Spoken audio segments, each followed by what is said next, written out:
اللہ علیہ یا رسول اللہ وسلم علیہ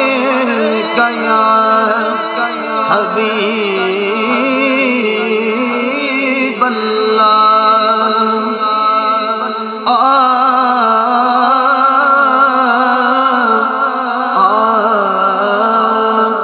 میرے علی کا قرآن سے مزاج ملتا ہے، میرے علی کا قرآن سے مزاج ملتا ہے، میرے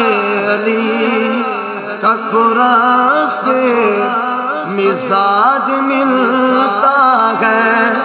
کل ایمان کا ایمان سے مزاج ملتا ہے، میرے علی کا قرآن سے مزاج ملتا ہے، جو صبر زہرا کو دیکھا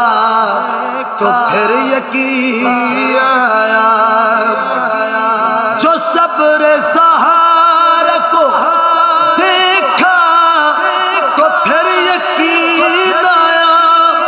حسین و حسن کا ماں سے مزاج ملتا ہے، میرے علی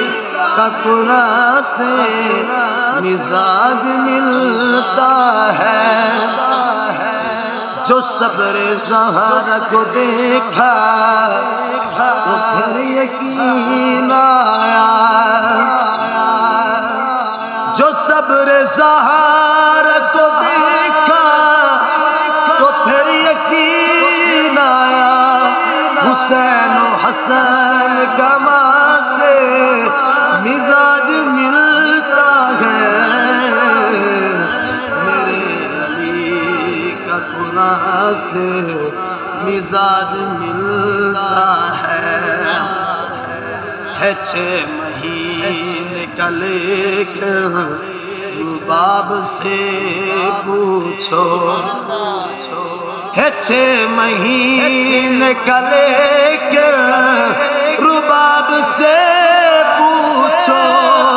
کہ اپنے بھائی جوان کہ اپنے بھائی کے جوان سے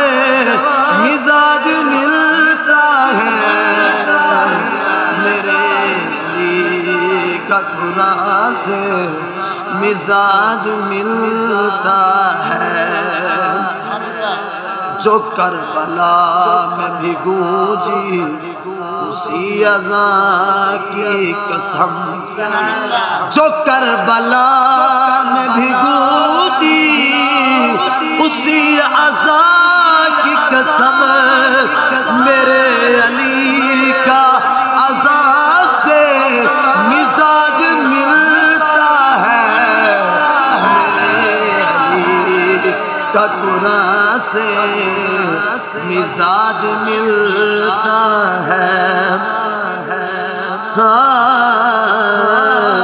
سخا میں اور عطا میں یہ ایک جیسے ہے، کیا بات ہے، سخا اور عطا میں یہ ایک جیسے ہیں، جیسا باپ ہے ویسا بیٹا ہے، حضرت امام علی حضرت علی کرم اللہ وجہ کریم آپ ایک دن سکی روٹی پانی ڈبو دے کھانے بیٹھے، سکی روٹی پانی ڈبو دے کھانے بیٹھے، ایک فقیر نے صدا دیتی کوئی ہے جنہ بھوکے کھانا کھوا دے، حضرت علی نے فرمایا وہ سامنے دروازہ ہے بند جو دروازہ کھڑکا چا تے کو کھانا مل گیا سی، جڑے والے بند انہیں دار کھڑکائے، دار کہندا ہے علی دا، دار کہندا ہے علی دا، اگو جائے دار کھولے حسین، جنرل حسین نے در کھولے وہاں کسی بھکھا کھانا دکھوا ہو چا، امام حسین نے روٹی کھوائیے، جلے ان روٹی کھا گی دیئے، آپ کو فقیر آتا ہے ایسی ایک روٹی بھئی مل ویسی، آپ نے فرمایا کیوں؟ وہ کیوں سامنے ایک فقیر سکی روٹی پانی ڈبو دے کھانا پہ اوپر دینا، امام حسین نے فرمایا یہ جنہیں دار دے آئے کھڑے وہی دار دا مالک ہے، کیا بات ہے علی دی سخاوتی، ہاں شعر کیا لکھ دے، سخا میں اور عطا ایک جیسے ہیں، سخا میں اور عطا میں یہ ایک جیسے ہیں، بتاؤ ایسا کہاں سے مزاج ملتا ہے، میرے علی ٹھکرا سے مزاج ملتا ہے۔